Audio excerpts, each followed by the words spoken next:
Hello tout le monde, j'espère que vous allez bien, je suis très contente de vous retrouver dans cette vidéo où je vais vous parler du vocabulaire pour le patronage. Donc il y a certains dessins qu'il faut comprendre, donc le vocabulaire je vais vous le détailler juste ici dans cette vidéo.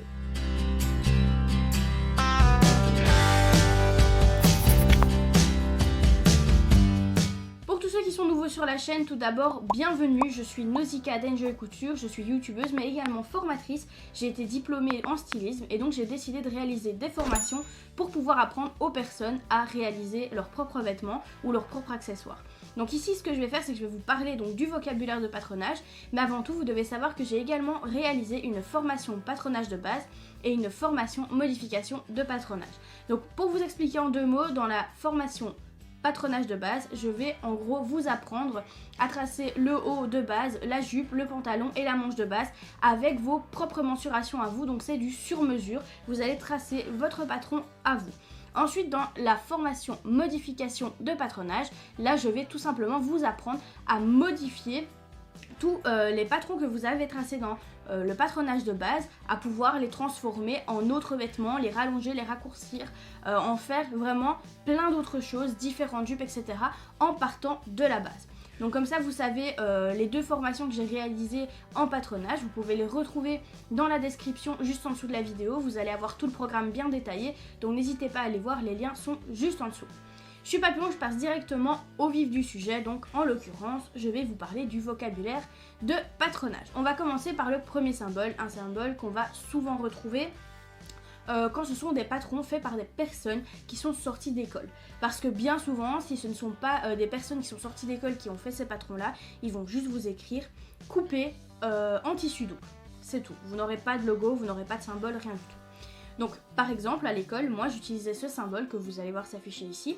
C'est donc deux barres comme ceci, on va imaginer qu'elles sont parallèles, avec une ligne qui est comme ceci, donc perpendiculaire aux deux barres. Donc les deux barres qui sont parallèles. En fait les deux barres parallèles, elles permettent tout simplement à expliquer que ce sont deux tissus qui sont mis l'un contre l'autre et qui sont coupés. Donc c'est-à-dire par exemple ici pour vous montrer, j'ai deux tissus l'un contre l'autre. Ils sont absolument pas en pli tissu, ils sont juste endroit contre endroit, l'un contre l'autre. En dessin technique, la barre qui est donc comme ceci, perpendiculaire à vos deux barres parallèles, en fait elle explique que la couture se fera sur les deux tissus et que donc après on pourra l'ouvrir. C'est comme si vous aviez une découpe en fait dans le tissu pour voir comment le tissu était fait. Donc ça c'est plus technique, mais au moins vous savez déjà que les deux barres et la ligne c'est pour dire couper en tissu double, donc vous allez avoir deux morceaux quand vous couperez comme cela. Ensuite on passe au pli de tissu. Alors le pli de tissu peut être démontré plutôt par deux symboles. Celui-ci et celui-ci qui sont donc ici le pli de tissu, donc vous avez les deux barres comme je vous ai dit tantôt avec la ligne qui vient perpendiculairement avec une boucle qui les relie. Tout simplement pour dire que donc le tissu est en pli du tissu. Donc si je vous mets le tissu comme ceci face à vous, on voit bien les deux lignes, la petite boucle et ensuite l'autre ligne au-dessus comme ceci. Et donc là, ça nous explique qu'en gros, on doit couper en pli du tissu et donc on va avoir une seule pièce. Vous avez également ce symbole-ci qui, celui-ci, représente en fait, on va dire, un gondolement dans le tissu. Donc deux tissus comme ceci avec une boule qui va donc de nouveau, la petite boucle comme ça, dire que c'est le pli du tissu. Vous avez également aussi deux choses très très importantes. Pour ma part, quand je réalise les patrons que vous pouvez retrouver par exemple dans la formation vêtements qui se trouve également dans la description, eh bien je vais noter M.DVT. Ça va être milieu devant. C'est juste une abréviation qu'on utilise tout simplement pour pas écrire devant en entier et que ce soit super long sur le patron. Ensuite on a M.Do, donc la milieu dos du coup. Vous comprenez maintenant le MDVT, donc milieu devant, milieu dos. Et on a également un autre logo qui est la flèche. Alors soit vous avez une ligne avec une flèche où c'est mis droit fil, soit vous avez une ligne avec deux flèches de chaque côté où c'est mis stretch. Alors ça va être quoi ici en l'occurrence? Ça va être pas forcément le droit fil, mais ça va vous indiquer dans quel sens vous devez couper votre tissu, dans le sens du stretch de votre tissu que vous avez acheté. Donc ça c'est très important à bien faire la différence. Les flèches ne sont pas toujours des droits fils, mais ils peuvent aussi indiquer dans quel sens vous devez couper si vous avez des tissus élastiques. Donc si vous voyez aussi écrit D.F, donc DF, c'est droit fil, comme ça vous savez également pour le droit fil. Je vais vous mettre également ici une photo, par exemple d'un patron qu'il va falloir rallonger. Imaginons on doit rallonger la jambe d'un pantalon, c'est-à-dire que, je prends l'exemple du burda parce que c'est dans ce livre-là qu'on va le plus fréquemment retrouver ce symbole, c'est-à-dire que votre planche n'est pas assez grande pour faire rentrer une jambe de pantalon complète. Donc vous allez avoir par exemple jusqu'à la ligne de genou, et puis à la ligne de genou vous allez avoir une flèche qui va descendre pour dire de rajouter sur cette ligne-là le reste de la jambe. Donc c'est à dire que le bas de la jambe en dessous du genou se trouve sur une autre planche de patron et que donc vous allez devoir la rajouter à cette partie là, c'est juste le rallongement d'un patron. Ou alors vous allez devoir juste tout simplement par exemple pour une jupe droite venir rallonger de autant de centimètres que le patron l'indique. Donc parfois vous devez rallonger de 20 cm juste en ligne droite, et donc là pour éviter de gaspiller du papier, ils vont juste vous indiquer une flèche en mettant plus 20 cm pour dire qu'il faut rallonger de 20 cm votre patron. On passe maintenant à la pince. Donc la pince elle peut être tout simplement soit en ligne continue sur votre patron, soit en pointillé sur le patron. Donc la pince ça ressemble à ça pour ceux qui ne savent pas. C'est donc une ligne avec une petite tute, j'appelle ça moi, qui ressort pour pouvoir tout simplement le plier correctement, le coudre et que ça retombe correctement au niveau des sous-bras. Bien souvent c'est au sous-bras que ça se trouve ou alors au contour taille si on fait une jupe. Ensuite on a l'emplacement des boutons. Donc pour les boutons ça va être une croix comme ceci qui désignera l'emplacement des boutons sur les patrons. Donc dès que vous voyez une croix c'est pour vous dire qu'à cet endroit là vous allez trouver un bouton. Si maintenant vous voyez une ligne comme ceci avec de chaque côté de la ligne, donc là vous avez la ligne, de chaque côté de la ligne vous avez deux petites barres perpendiculaire à cette ligne là, c'est pour vous dire qu'il y a une boutonnière. Donc dès que vous avez un bouton, vous allez d'office en vis-à-vis avoir une boutonnière. Donc si c'est par exemple le milieu devant d'un manteau, d'un côté vous aurez les boutonnières sur le patron dessiné, et de l'autre côté vous aurez tout simplement les emplacements des boutons pour vous savoir à combien de centimètres il va falloir placer les boutons pour que ce soit régulier et que ce soit beaucoup plus joli visuellement.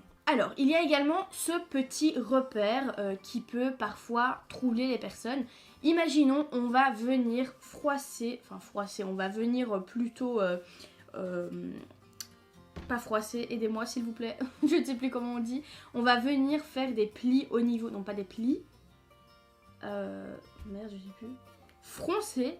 Ok, je sais pas pourquoi je suis partie sur froisser. Froisser c'est vraiment prendre un tissu et faire ça, donc rien à voir. Ok, c'est pas grave, Nausicaa est fatiguée.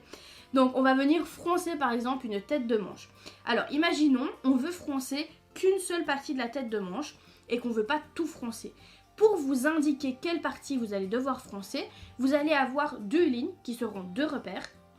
Et sur la tête de manche, entre ces deux lignes, vous allez avoir des petites lignes ondulées comme ça qui vont gondoler et qui vont vous dire...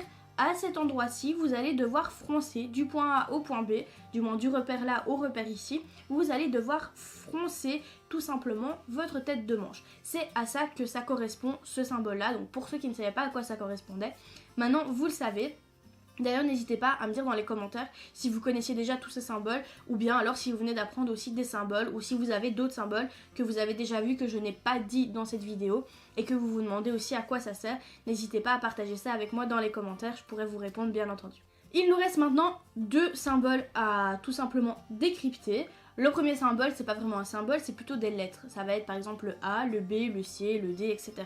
Donc parfois, il y a des patrons qu'on va pouvoir décliner en plusieurs vêtements. Imaginons, on va pouvoir faire un sweat tout simple, ou alors un sweat avec une bande, des choses comme ça, donc un patron qui sera déclinable, mais en fait quand vous achetez le patron, vous avez par exemple 3 versions dans un patron.